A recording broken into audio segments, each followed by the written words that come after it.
You have the mic for 2 minutes. Thank you. I thank the Farm Bureau for holding this event. My name is Dr. Larry Bucshon. I'm a heart surgeon. I live here in Warwick County. I practice in Evansville, and over the last few years, I've not liked the direction that our country is heading in. So this past summer, I decided I was going to run for office for the U.S. House of Representatives. Our federal government is taxing us too much. They're spending too much money. And of course, my area of healthcare, they just passed a healthcare bill which is going to cripple small and large business, including probably the family farm. I grew up in a coal mining community. My father was a coal miner, so I understand what it's like to work hard. My parents raised me with a strong moral ethic and a strong work ethic. I went to the University of Illinois in Champaign-Urbana for undergraduate school, and then University of Illinois Chicago for medical school. So I'm well educated. I think I'm well qualified to be a congressman from that standpoint. During my time in my residency, I also served for almost 10 years in the U.S. Navy Reserve. I feel strongly that everyone should serve their country, and my dad was a Navy man, my brother was in the Illinois National Guard, so I signed up and put on the uniform for almost 10 years to help my country. I'm a family man. I'm married. I have 4 children, aged 17, 15, 12, and 6. So I have strong family values. As you saw, I sometimes forget their ages. There's so many of them. I believe I'm well qualified to run for this office. I'm a previous small business owner. My group, Ohio Valley Heart Care, based at St. Mary's Hospital. I've been the president of the group for 8 years. I know what it's like to have employees. I know what it's like to run the business. I know what it's like to deal with the federal government when it comes to healthcare regulation, and they're crippling us. So I want to touch on a few issues that really pertain to this community. Thank you, Larry. And I'm done. You've been quiet. Up next is Mr. John Lee Smith. John? Thank you, Warwick County. Thank you, the Chamber. It's a privilege to be here with you tonight. I'm John Lee Smith. I'm from Evansville, Indiana. I'm married, lovely wife Ann. For 22 years, we have 3 daughters, Katie, Henry, and Elizabeth, 18, 16, and 8. They're enrolled in the EBSC school system. But I wanted to come tonight and just share with you a little bit about me. And of course, we don't have very long to tell you about that, but 3 things I want you to know. First of all, is I'm a Christian. And second of all, I'm conservative. And thirdly, I'm Republican, and in that order. Now, I do believe that Ronald Reagan was right when he said that government is not the solution to our problem. Government is the problem.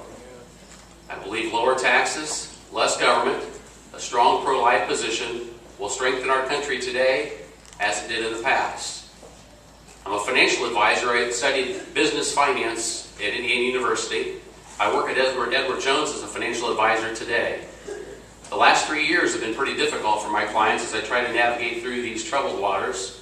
Some of you here have 401ks, some of you have 403bs. You've experienced the falls. Some parents have tried to plan for college for the children. They've seen those savings dashed, I'm guessing. If you haven't, then you're lucky.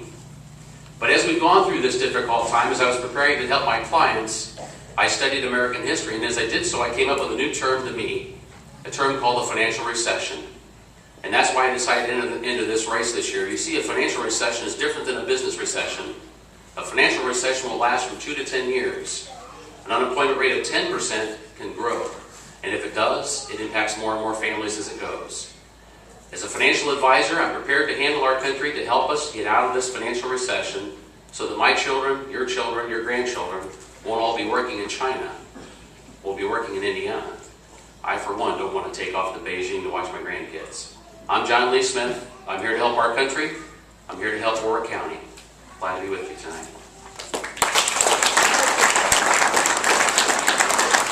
Up next is Mr. Stockton. No, here he is. Yeah, okay. Steve Westphal. Steve, I'm sorry. That's okay. I'll forgive you. I just want to thank everyone for being here. Thank the Chamber of Commerce and the Indiana Farm Bureau. Hello to Boonville, all the radio listeners out there. My name is Steve Westphal. I'm 37 years of age. Been married for 14 years. Have 2 beautiful kids, 9 and 11. And those of you that have my flyer, I'm in that 14 The flyer on there is a picture of my daughter with her first turkey, and she's very excited about this weekend and wanting to go after her third turkey. So I was a conservation officer for 12 years, and I guess that's why I believe that qualifies me for this position. Because, folks, we have a culture of corruption in Washington, D.C. right now. And they are really taking money from us and lining their pockets with it. I don't owe the party anything. I am a Republican. I'm a conservative. I believe there's a huge difference. This explosion of spending started with conservatives. And we can't ignore that.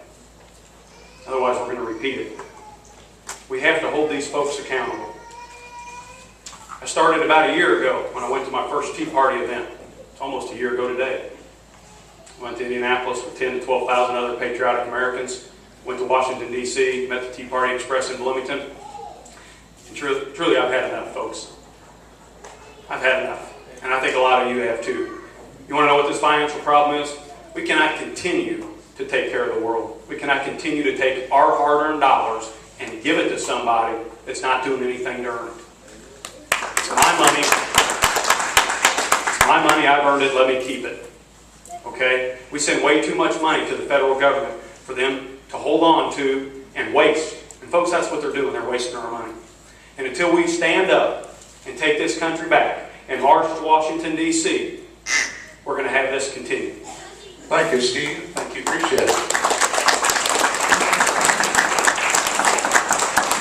Okay, do we have any questions for these gentlemen?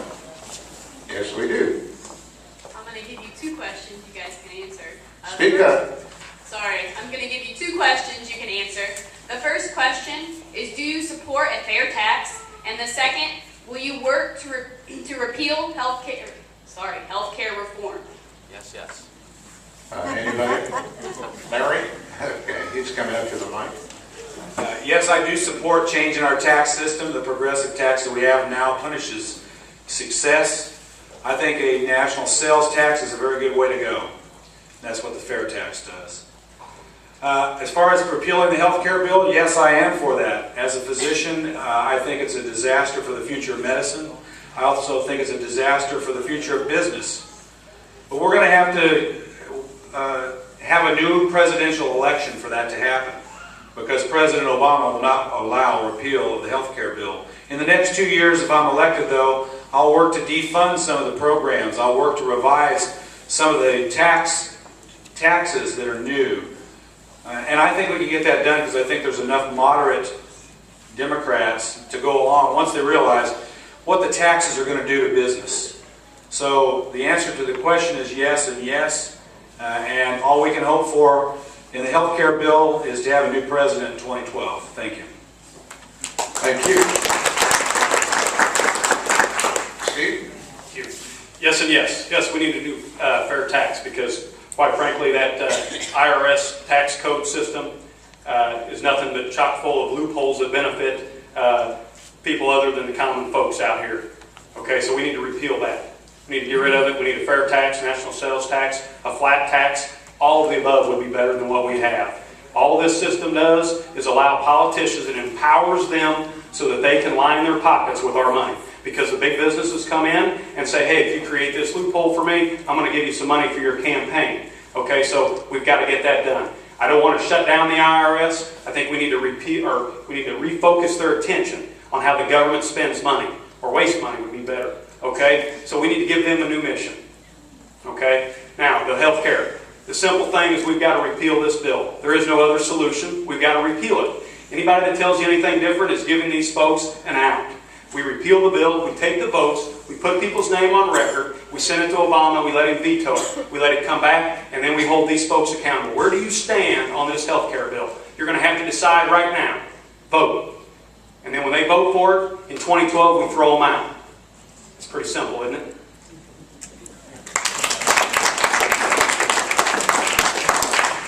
Okay. You want to make a comment, John? Sure. It's all been said. One of the things the fair tax does do is it does eliminate the IRS. That, to me, that's a good goal right in and of itself. It saves a lot of bureaucracy, a lot of red tape. If you've ever been in it or not, you know what that is.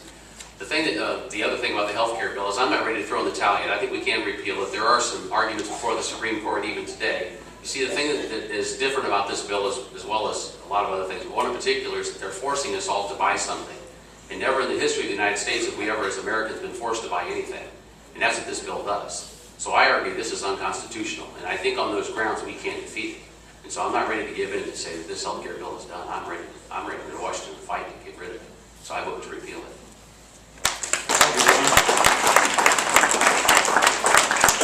No more questions? Thank you, gentlemen. Appreciate it.